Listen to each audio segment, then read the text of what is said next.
Philokalia, love of the beautiful.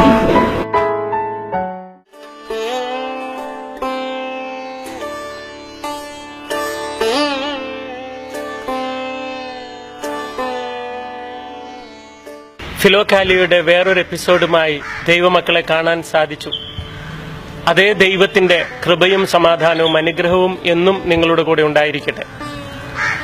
Philokalia പിതാക്കന്മാര് moral തിയോളജിക്ക് ഒരുപാട് contribution നൽകിയ മഹാന്മാരാണ്. Moral theology എന്ന് പറയുമ്പോൾ എന്താ പറയാ, നമ്മൾ ധർമ്മശാസ്ത്രം. ഈ ധർമ്മശാസ്ത്രത്തെ അവർ പഠിപ്പിക്കുന്നത് തന്നെ 4 പില്ലറുകളിൽ ഈ ധർമ്മത്തെ കെട്ടിവെച്ചിട്ടാണ്. ആ 4 പില്ലറുകൾക്ക് 4 പേര് കൊടുത്തിട്ടുണ്ട്. അത് നമ്മൾ വ്യക്തമായി പഠിക്കുന്നത് നന്നായിരിക്കും. സമയക്കുറവുകൊണ്ട് അല്പം സ്പീഡായി ഞാൻ പറയുന്നു, ദൈവമക്കളൊന്ന് ശ്രദ്ധിക്കണേ. 1, ദൈവം നമ്മളോട് ചെയ്യരുത് എന്ന് പറഞ്ഞ കാര്യങ്ങളുണ്ട്. കുറെ കാര്യങ്ങൾ ചെയ്യരുത് എന്ന് ദൈവം പറഞ്ഞിട്ടുണ്ട്.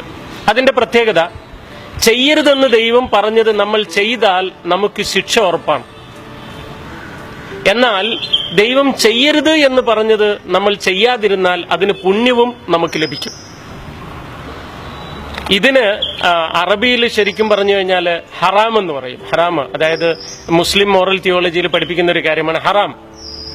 ഇനി രണ്ടാമത്, ദൈവം ചെയ്യണം എന്ന് പറഞ്ഞ കുറെ കാര്യങ്ങളുണ്ട്. നീ നിർബന്ധമായും ഇന്നത് ചെയ്യണം.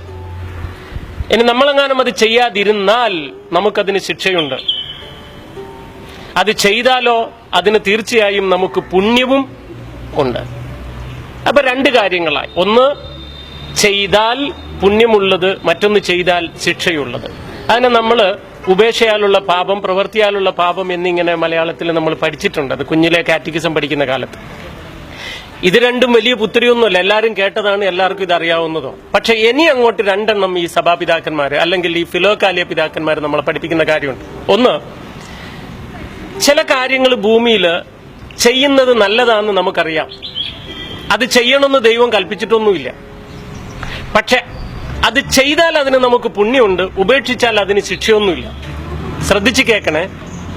ചില കാര്യങ്ങൾ ചെയ്താൽ നമുക്കതിന് പുണ്യമുണ്ട്, ഉപേക്ഷിച്ചതുകൊണ്ട് ശിക്ഷയൊന്നുമില്ല. അങ്ങനെ ചില കാര്യങ്ങളുണ്ട്. ഉദാഹരണത്തിന്, കുറച്ച് ദിവസം മുമ്പ് ഞാൻ എൻ്റെ ഒരു ഫ്രണ്ടിന്റെ വീട്ടില് ഒരു കാര്യത്തിന് വേണ്ടി ചെല്ലുകയാണ്. അപ്പൊ വീടിനകത്ത് ഭയങ്കര വഴക്ക്, ഭാര്യയും ഭർത്താവും തമ്മിലും അങ്ങോട്ടും ഇങ്ങോട്ടും പറയുന്ന തെറി കേട്ട് കഴിഞ്ഞാൽ ലോകത്തിലുള്ള ഒരു ഡിക്ഷണറിയിലും നമ്മൾ കേൾക്കാത്ത തെറികളാണ്. ഇതിങ്ങനെ പറഞ്ഞുകൊണ്ടിരിക്കുകയാണ്. അപ്പൊ കുറെ നേരം ഞാൻ വീടിന്റെ പുറത്ത് നിന്നു. ഞാൻ ഈ തെറി കേട്ടാൽ അവർക്ക് ഷെയിമാവോ തിരിച്ചു പോയാലോ എന്ന് ആലോചിക്കുമ്പോഴേക്കും ജനല് വഴി കെട്ടിയോൻ എന്നെ കണ്ടു. അയ്യോ ബ്രദറെ എന്ന് പറഞ്ഞ അയാൾ ഓടി വന്നു. നിങ്ങൾ ഇതൊക്കെ കേട്ടോ എന്ന് ചോദിച്ചപ്പോ ഞാൻ ചോദിച്ചു, എന്തായിരുന്നു നിങ്ങളുടെ പ്രശ്നം, എന്തിനാ വഴക്കുണ്ടാക്കിയത്? അപ്പോഴേക്കും ഭാര്യ നാണക്കേട് കൊണ്ട് ഒളിച്ചു റൂമിൽ പോയി കഥവൊക്കെ കുറ്റിയിട്ടു. അപ്പൊ ചേട്ടൻ എന്റെ അടുത്ത് പറഞ്ഞു, ബ്രദറെ രാവിലെ വൈഫ് എന്നോട് പറഞ്ഞു കാപ്പിപ്പൊടി മേടിച്ചുകൊണ്ടുവരാൻ. ഞാൻ മേടിച്ചുകൊണ്ടുവന്നു. കുറച്ച് കഴിഞ്ഞപ്പോൾ എന്നോട് പറഞ്ഞു പച്ചമുളക് ഇല്ല മേടിച്ചുകൊണ്ടുവരാൻ. ഞാൻ അത് മേടിക്കാൻ പോയി. അത് മേടിച്ച് തിരിച്ചു വന്നു. കുറച്ച് കഴിഞ്ഞപ്പോൾ എന്നോട് ഒരു ഉപ്പില്ല പോകാൻ. അപ്പൊ എനിക്ക് ദേഷ്യം വന്നു. എന്നാ പിന്നെ ഈ പോത്തിന് ആദ്യം തന്നെ എന്നോട് പറഞ്ഞുകൂടായിരുന്നോ, കുറച്ച് കാപ്പിപ്പൊടി, കുറച്ച് പച്ചമുളക്, കുറച്ച് ഉപ്പ്, ഈ ആവശ്യമുള്ള എല്ലാം ഒറ്റയടിക്ക് തന്നാൽ ഒറ്റ ട്രിപ്പ് കൊണ്ട് തീരില്ല എന്ന് എത്ര പ്രാവശ്യം നടത്തി. ഇതെന്നെ അസുഖമാണ്, വല്ല കാര്യമുണ്ടോ ഇങ്ങനെ ചെയ്യേണ്ടത്? ഇതായിരുന്നു അയാളുടെ പ്രശ്നം. അപ്പൊ ഞാൻ ആലോചിച്ചപ്പോൾ ന്യായമായൊരു കാര്യമാണ്. അതാണ് ഭാര്യ ഓടി ഒളിച്ചതും. കാരണം അതൊരു ഷെയിമുള്ള കാര്യം തന്നെയാണ്.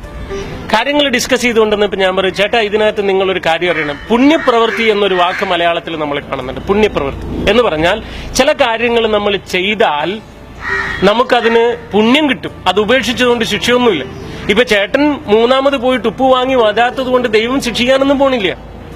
ചേട്ടനത് പാപമൊന്നുമല്ല, ഞാൻ സമ്മതിച്ചു. പക്ഷേ ചേട്ടൻ 3ാമതും പോയി ഉപ്പ് മേടിച്ചു വന്നാൽ അതിന് പുണ്യമുണ്ട്. അപ്പൊ നമ്മൾ ചില കാര്യങ്ങൾ ഇങ്ങനെ ചെയ്യുമ്പോൾ അത് വേറൊരാൾക്കെന്ന് ചിന്തിക്കുന്നതിന് പകരം ഇത് നന്മയാണ്, ഞാനിത് ചെയ്താൽ പുണ്യം ലഭിക്കുമെന്ന തിരിച്ചറിവ് നമ്മുടെ ജീവിതത്തിൽ ഉണ്ടായാൽ എനിക്ക് തോന്നുന്നു ഒരുപാട് പ്രശ്നങ്ങൾ നമുക്ക് കുറക്കാൻ പറ്റും. ഇപ്പൊ തന്നെ ദൈവത്തിന്റെ മോളും ഇത് കേട്ടുകൊണ്ടിരിക്കും. ഒന്ന് ചിന്തിച്ചു നോക്കിയേ. നിങ്ങളിപ്പോ ഫേസ്ബുക്കിൽ ഇരുന്ന് ഇത് കേൾക്കുകയാണ്. ഇത് കേട്ടുകൊണ്ടിരുന്ന് നിങ്ങൾക്കിതങ്ങ് ഓഫ് ചെയ്യാം. ഇത് കേട്ടതാ അറിഞ്ഞതാ, ഓഫ് ചെയ്യാം. എന്നാൽ നിങ്ങൾക്കിത് ലഭിക്കുന്നത് പോലെ പ്രസംഗങ്ങൾ ലഭിക്കാത്ത ഒരുപാട് മനുഷ്യർ ഈ ഭൂമിയിലുണ്ട്. മുസ്ലിമീങ്ങൾക്ക് മസ്ജിദിൽ ലഭിക്കുന്നു, ക്രിസ്ത്യാനികൾക്ക് ചർച്ചിൽ ലഭിക്കുന്നു, വേറെ ഒരുപാട് മനുഷ്യരുണ്ട് ഒരു സ്ഥലത്തും ഒരു ക്ലാസ്സും ലഭിക്കാത്തവർ. അവർക്കിത് ഉപകാരമാകുമെന്ന തിരിച്ചറിവോടെ ഇതൊന്ന് നിങ്ങളുടെ വാളിൽ ഇത് ഷെയർ ചെയ്യുന്നത് പുണ്യപ്രവൃത്തിയാണ്.